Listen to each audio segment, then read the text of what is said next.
Lewis here. I am on the road right now, hence why I'm in the car doing some traveling over the holidays, but wanted to put together a little something of some of the reporting that I've been able to do with Status Coup over the last year, specifically in East Palestine, Ohio.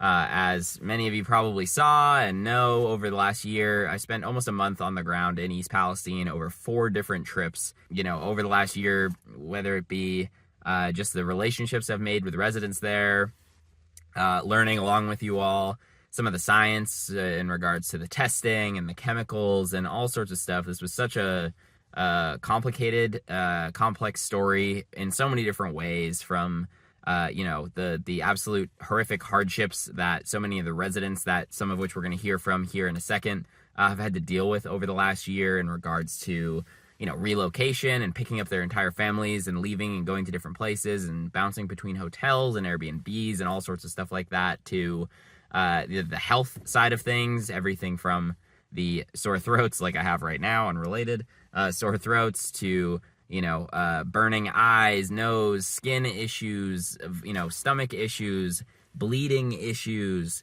and all while our federal government has done nothing for these folks. The state of Ohio has done nothing for these folks. The local government has done not very much for these folks as well.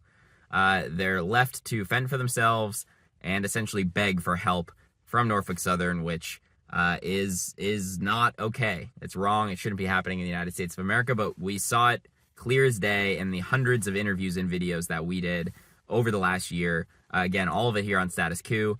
I had Colin pull together just a couple of highlights to check out from the last year of reporting in East Palestine. So let's go ahead and take a look at some of those. And then on the other side, we'll come back and we're actually going to hear directly from residents over the last week who recorded some messages for you all to see. But first, let's go ahead and take a look at some of those clips that Colin put together. Well, Sunday they came knocking on our door saying that we had to evacuate or they're coming back with body bags. And my chest was tight, my irritated eyes, my throat and everything, so I decided to go to the hospital, and I ended up getting acute bronchitis from chemical fumes. They've not only ruined my home, my health of my children, they have ripped my life away from me. It's not just our houses, it's just a house. These people in this town are my friends, they are my life.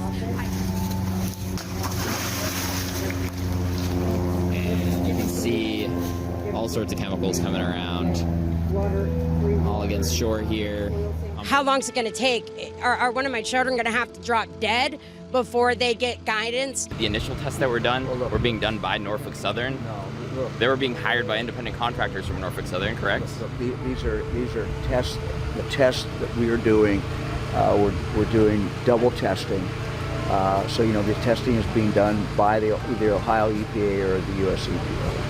Okay, that was not the case to start, though.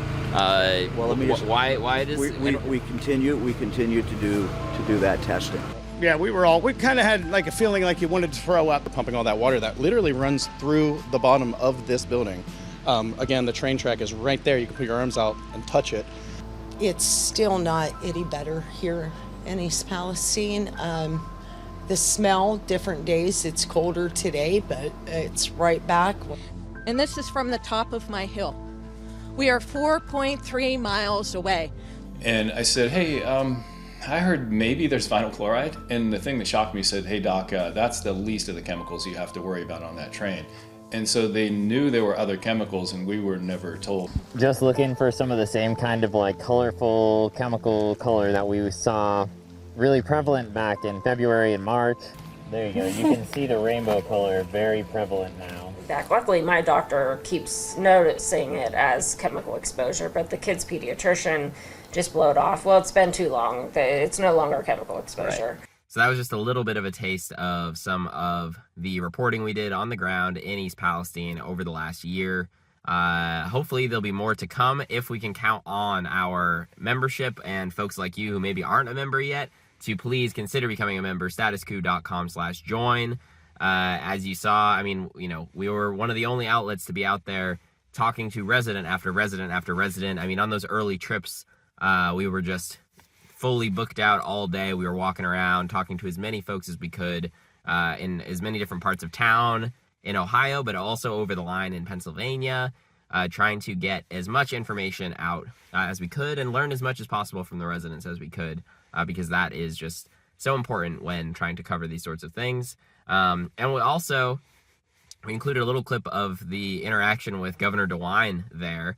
That was only because a resident who we had spent some time chatting with in the weeks before tipped us off that he was in front of her house talking with residents, and no one was asking him any questions. So, John Farina, our cameraman who was with me that trip, and I whipped the car around. We were really close by, went right over, and sure enough, the governor was right there. That was a surreal moment, very nerve-wracking. We literally had less than 2 minutes before we found out, like, hey, the governor's in front of our house. Come over here, to just get over there and see what we could do. So, nobody else. There was other reporters there. No one was asking him any real questions. So, Status Coup, you can count on us to be able to ask those tough questions of folks. Next here, I reached out to a couple different East Palestine residents just so that you can hear directly from them how things are going for them at this point. It has almost been 1 year since the derailment. Many of these folks are still relocated in different places. Some of them are in better situations than others, but here are a few familiar faces that you will have seen me speak with, Jordan speak with over the last year. Let's take a listen to just 3 of their cases of where things stand for them now in regards to everything that has changed. Their lives have been, upended over the last year. Let's take a listen to what they had to say. Hi, Lewis. Hi, Status Coup. Thanks so much for asking for updates. Unfortunately, I don't have the best of news. February 3rd's been the longest year of my life. We're still stuck in it. I have test results that prove that my home's not safe. Nothing's happened yet. They just want to clean our home, make the repairs that I want, and then they told me I could sell it. The problem is with selling my home is it's not safe. Somebody else buys it, I'm responsible for that. So I would like them to own up and make it right with my family, give us a safe home somewhere else. They took my safety, my home from me the night of the derailment.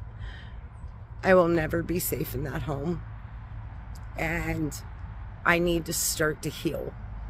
So I'm asking for prayers that you pray that my family's health remains good. I've had some issues, and by the grace of God, I hope to overcome them.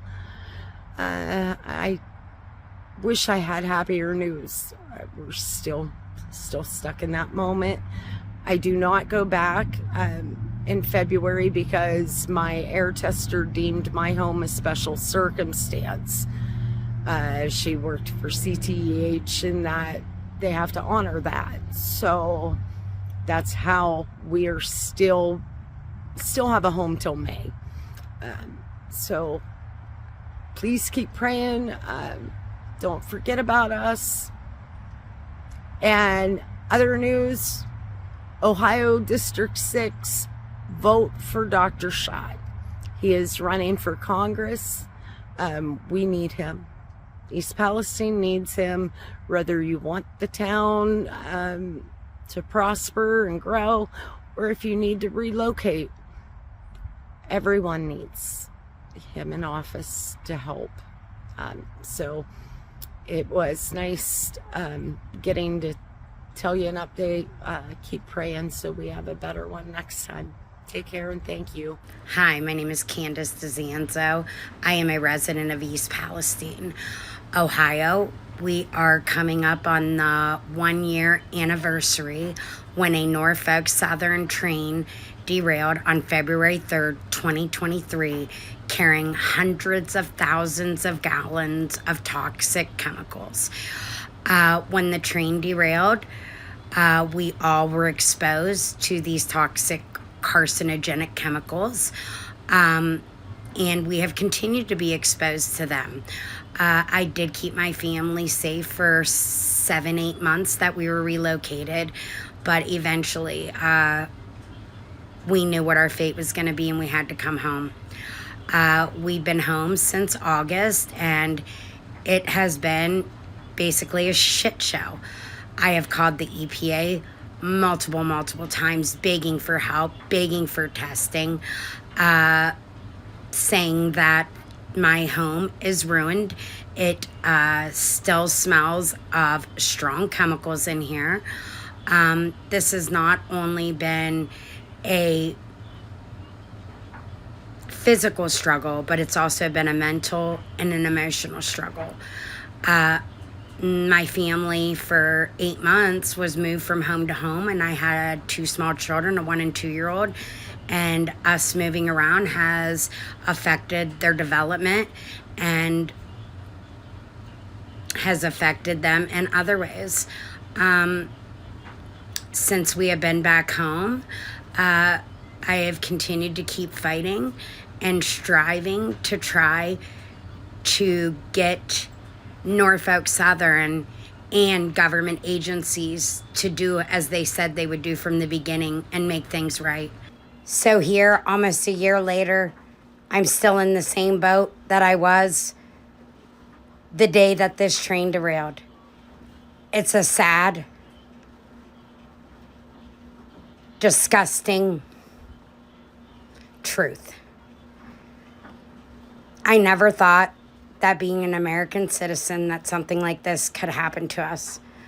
But I've learned. I have learned so much. I've become a stronger person. I've become a smarter person. And I know that I will survive this. And I will make it right for me and my family. I will do everything I can to protect my kids. I will do everything I can to move out of East Palestine, because people will die and people will get sick. I have promised myself that I will stay steadfast and continue to fight this good fight until the day I die.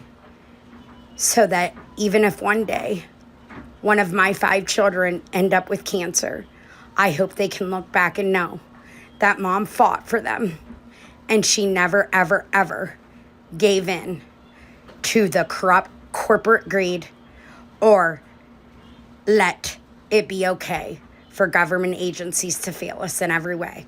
I fought back and I fought back and I fought back. And I may not have prevailed this year, but maybe I will next year. Maybe it won't be next year. Maybe it'll be in 10 years. But I'll fight till I take my last breath. Please keep praying for the people of East Palestine. So there you heard it directly from a couple of the residents in East Palestine. Everybody's situation is a little bit different. Some folks have managed to get out, but again, the folks who have managed to get out, it's by no, help from Norfolk Southern or from the government in many cases. These are folks having to just do this on their own, and for so many, it's not an option. I mean, some of these residents still live in East Palestine. Some of them are still in hotels. You've heard from folks just now who have both of those cases. Some folks are in Airbnbs, rentals, whatever it may be. But the unfortunate reality is these people have not been made whole in whatever that means at this point in time. And frankly, it's disgusting that in the United States of America, 2023, we are more worried about wars happening on the other side of the world. We will send hundreds of billions of dollars to go fight wars that have no material effect on anything that has any regard for human life in the United States. It just doesn't, it's not affecting us. It can be tragic, yes, but let's worry about those things after we make sure that people here are actually taken care of. And East Palestine is the clearest example I've ever seen with my actual eyes in person of just the sheer lack of, I don't even know what it is. I don't know if it's compassion. I don't know if it's ability. I don't know what it is. But the lack of being able to take care of our own first is insane. It's been, again, almost a year. President Biden still hasn't visited. Kind of went back and forth. Did an executive order that was nothing. A FEMA person got appointed. It didn't do anything. The governor dragged his feet for emergency declarations for months and months and months. And the EPA has been doing a horrendous job, not from my, well, from my point of view too, yes, but also from countless experts that we've spoken to, whether it be Dr. Andrew Welton, whether it be several other, sources who I can't name their names, but former EPA officials who are high-ranking EPA officials who used to work for the agency themselves, saying, hey, this is not being handled the right way. I have a lot of thoughts on all of it. Unfortunately, I'm not feeling well, like I said in the beginning of this, so I'm going to have to keep it fairly brief just because my throat is not dealing with it too much, but I wanted to at least be able to reach out, talk to you all for a little bit, and just give some final thoughts at the end of the year, and to just ask for the support to please help Status Coup, to be able to send folks like me, Jordan, John, Colin, everybody, Tina, Ron, out on the road to be able to go cover these important stories, whether it be, for me, this year was East Palestine for sure. Tina did great coverage in Atlanta. John's been doing a great job covering all sorts of protests. Everybody did a great job covering the UAW strike. So if you're able to please contribute, help us out as low as $5 a month, statuscoup.com/join. It makes a huge impact. It might not seem like it, but $5 a month is the cost of literally going to get a cup of coffee somewhere, a beer somewhere. If you can just save one of those a month, statuscoup.com/join is the place to do so. And you can bet the Status Coup will be on the ground in these places to make sure that the people's voices are actually being heard. It's important, and so many places won't do that anymore.